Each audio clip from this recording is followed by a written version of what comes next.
दुर्वा आणि जास्वंदाची फुलं ही गणपती बाप्पाला सर्वात आवडीची. म्हणूनच गणरायाची पूजा करताना आपण 21 दुर्वांची जोडी जास्वंद, 21 मोदकांचा नैवेद्य बाप्पाला अर्पण करतो. पण गणपतीच्या पूजेला 21 दुर्वांची जोडी जास्वंद किंवा तांबडी फुलंच का वाहिली जातात, यांसारखे अनेक प्रश्न तुम्हालाही पडले असतील. चला तर मग जाणून घेऊया यामागचं कारण. नमस्कार, मी प्राची. प्रहारमध्ये आपल्या सर्वांचं स्वागत. आपल्याकडे सर्वच देवतांना विशिष्ट फुलं पत्री वाहण्याची प्रथा आहे. जसे विठोबाला तुळस, शंकराला बेल, गणपतीला दुर्वा आणि जास्वंदाची फुले आवडण्याबाबत अनेक कथा आहेत. या सर्वच देवतांची वेगवेगळी वैशिष्ट्ये आहेत.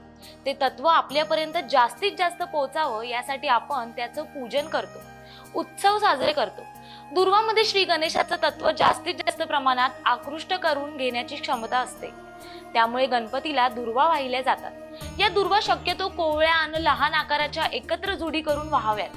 दुर्वांना 3, 5, 7 अशा विषम संख्येच्या पात्या असाव्या. गणपतीच्या पूजेत लाल वस्त्र, जास्वंदीसारखे लाल फूल, रक्तचंदन यांसारख्या लाल वस्तू वापरणे महत्त्वाचं मानलं जातं. याचे कारण म्हणजे गणपतीचा वर्णशेंद्री लाल आहे. पूजेत वापरलेल्या वस्तूंच्या लाल रंगामुळे गणेशाचे तत्व मूर्तीकडे जास्त प्रमाणात आकृष्ट होते.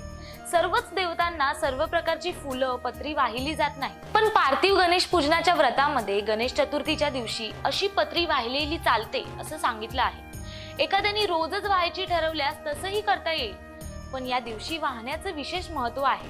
गणपतीला दुर्वा आणि लाल रंगाची फुलं आवडतात असं सांगितलं जातं. त्यामुळे अशा फुलांना प्राधान्य द्यावे. मात्र पूजेमध्ये नेहमीच त्या ऋतूमध्ये मिळणाऱ्या फुलांचा विशेष सुगंधी वनस्पतींचा समावेश करण्यास सांगितलं आहे. त्यामुळे जी फुलं उपलब्ध असतील ती वाहावीत. या ऋतूमध्ये आघाडा सर्वत्र मिळतो, तो वाहावा. तर अशी होती गणपती बाप्पाला वाहिल्या जाणाऱ्या 21 दुर्वांची कथा. गणपती बाप्पा मोरया.